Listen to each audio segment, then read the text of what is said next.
ये नुकसानदेह है, ये फ़ायदेमंद है, या 50 की उम्र के लोगों के लिए या बच्चों के लिए, कैटेगरी वाइज कैसे इसको बताएंगे सर? कोविड महामारी से लड़ना कोई राजनीतिक मुद्दा नहीं है, ना होना चाहिए, ना हो सकता है।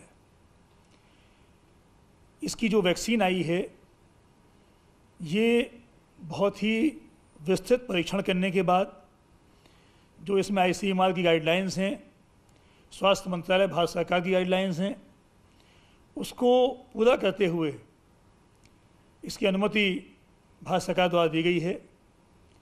ये वैक्सीन पूरी तरह सुरक्षित है, आजमाई हुई है, टेस्टेड है, ट्राइड है, तो इसलिए इसके बारे में कोई शंका करना मैं समझता हूँ निरर्थक है।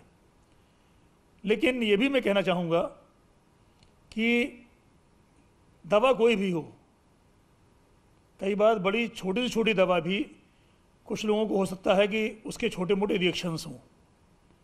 कोई भी दवा विश्व में ऐसी नहीं है जिसके थोड़े बहुत साइड इफ़ेक्ट या कोई साइड रिएक्शन ना होते हों या किसी सीमित व्यक्ति को ना होते हों। तो अगर किसी व्यक्ति में कोई माइनर या मेजर रिएक्शन होता है जिसकी संभावना अत्यंत कम है, तो उसकी भी हमने पूरी व्यवस्था की है। वैक्सीनेशन के बाद आधा घंटे तक सभी वैक्सीनेटेड व्यक्तियों को वहीं वैक्सीनेशन सेंटर में अलग से रखा जाएगा, उनको चिकित्सीय पर्यवेक्षण में रखा जाएगा, और अगर उनको कोई रिएक्शन होता है तो उसके उपचार करने की व्यवस्था भी पूरी रहेगी। इसमें मुझे विश्वास है कि इसमें कहीं कोई बड़ी कठिनाई आने की संभावना नहीं है। और सर, शहरी क्षेत्र हैं, ग्रामीण क्षेत्र हैं, जैसे बड़े अगर शहरों की बात की जाए तो लखनऊ है, आगरा है, ये तो चलो फिर भी कमांड वाले ज़िले, लेकिन ग्रामीण क्षेत्रों में इसके लिए क्या टास्क फोर्स बनाया आपने? कितने लोग ऐसे होंगे जो लगे रहेंगे वैक्सीनेशन के काम में, और लगता क्या है कि कब तक पहुंच जाएगी सबके पास वैक्सीन? पूरे प्रदेश में हमने लगभग 76,000 वैक्सीनेटर्स चिन्हित किए हैं। लगभग 36,000 बूथ पूरे प्रदेश में स्थापित किए जाएंगे जहां पे वैक्सीन दी जाएगी। यहां पर वैक्सीनेटर की व्यवस्था, सुरक्षा की व्यवस्था और लोगों की पहचान करने की व्यवस्था की भी पूरी बात की गई है। बूथ में इस तरह की व्यवस्था की गई है कि एक तरफ से लोग आएंगे और दूसरी साइड से निकल जाएंगे। आने के पहले भी उन्हें वेटिंग रूम में इंतज़ार करेंगे, प्रतीक्षा करेंगे, और वैक्सीनेशन करने के बाद जैसा मैंने बताया उन्हें आधा घंटे के लिए चिकित्सीय पर्यवेक्षण में रखा जाएगा, ताकि अगर उन्हें कहीं कोई कठिनाई महसूस होती है, कई बार कुछ लोगों को केवल डर से भी कोई कठिनाई हो सकती है, उनके मन में कोई शंका है, उस शंका से कुछ लोगों को परेशानी हो सकती है, तो उनका निवारण करने के लिए भी हमारी टीम वहाँ मौजूद रहेगी।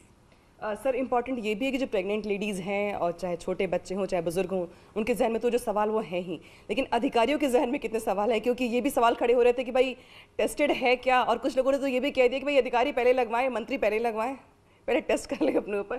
तो आप कब लगवाएंगे सर? भारत सरकार ने प्राथमिकताएं निर्धारित की हैं कि किस क्रम में किसको लगाया जाना है। अगर भारत सरकार मुझे अनुमति दे तो मैं आज ही लगवाने को तैयार हूँ, क्योंकि मेरा पूरा विश्वास है कि ये वैक्सीन पूरी तरह सुरक्षित है। लेकिन प्राथमिकताओं में जैसे मैंने बताया कि पहले नंबर पर हेल्थ केयर वर्कर हैं, दूसरे नंबर पर फ्रंट लाइन वर्कर्स हैं, तीसरे स्थान पर हमारे जो 50 वर्ष के अधिक ऊपर के नागरिक हैं वो हैं। क्योंकि मैं स्वयं 50 वर्ष से अधिक हूँ तो मैं सामान्य नागरिक के रूप में अपने नागरिकों के साथ ही वैक्सीन लगाऊंगा, और मुझे पूरा विश्वास है कि इससे हम सभी सुरक्षित रहेंगे। सर, इस बीच लेकिन ड्राई रन का ऐलान फिर से कर दिया गया मुख्यमंत्री की ओर से कल कि भाई 11 जनवरी को फिर से ड्राई रन किया जाएगा। तो ये लास्ट ड्राई रन माने हम क्या 14 के पहले या मकर संक्रांति के आसपास एक बार फिर से कोई नया ड्राई रन करेंगे आप? ये ड्राई रन संपूर्ण प्रदेश में सारे केंद्रों पर होगा। अभी जो हमने ड्राई रन किए थे वो कुछ सैंपल बेसिस पे कुछ केंद्रों में किए थे और उनके बड़े अच्छे परिणाम आए हैं, तैयारी उससे बेहतर हुई है। कुछ स्थानों में अगर हमारी छोटी मोटी कमियां हैं उनको भी हमें सामने आया ताकि हम उसको आगे दूर कर सकें।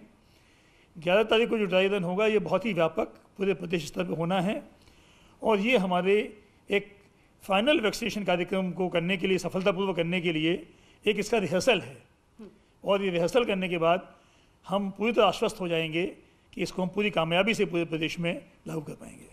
उत्तर प्रदेश के सर 75 ज़िले हैं, बड़ा टास्क है। अब लोगों को क्या मैसेज देंगे अपनी ओर से आपकी वैक्सीनेशन को लेकर? किस तरह से अलर्ट रहें, तैयार रहें और विश्वास रखें? मैं प्रदेश के सभी निवासियों से, सभी नागरिकों से अपील करना चाहता हूं कि जिस तरह उन्होंने कोविड-19 की लड़ाई में हमारा बराबरी के साथ दिया है, हमसे आगे बढ़ के साथ दिया है, उनके सहयोग के बिना इस महामारी का मुकाबला कोई नहीं कर सकता है, अकेले सरकार नहीं कर सकती है। मैं नागरिकों से अपील करता हूं कि इस वैक्सीनेशन के भी अभियान में एक तो अफवाहें कोई ना फैलाएं, अगर अफवाहें फैलती हैं तो स्वयं जानकारी करके सही जानकारी लोगों तक पहुंचाएं, मन में विश्वास रखें कि जो सरकार ने उनके लिए व्यवस्था की है वो उनके स्वास्थ्य के हित में है, उन्हें महामारी से बचाने के लिए है, और साथ ही साथ वैक्सीनेशन केंद्रों में व्यवस्था अच्छी बनी रहे, जैसे हम चुनाव में करते हैं, लाइन से खड़े होते हैं, सोशल डिस्टेंसिंग का फॉलो करते हैं, मास्क को फॉलो करते हैं और हम सावधानियां पूरी रखते हैं। उन सावधानियों को रखते हुए, पूरा सहयोग करते हुए निर्बाध रूप से हम इसकी व्यवस्था में सहयोग करें और ये प्रयास करें कि जो भी लोग, जिन लोगों को भी वैक्सीन मिलनी है, वो इस वैक्सीन को अवश्य लें। इसके लिए मैं अपील करता हूँ। बहुत शुक्रिया सर बातचीत करने के लिए। तो ये मुख्य सचिव उत्तर प्रदेश हैं आर के तिवारी, जिन्होंने जानकारी दी है कि वैक्सीन जिसका ऐलान मुख्यमंत्री योगी आदित्यनाथ ने कर दिया है, उसका ड्राई रन भी चल रहा है। 11 जनवरी को लास्ट ड्राई रन होगा।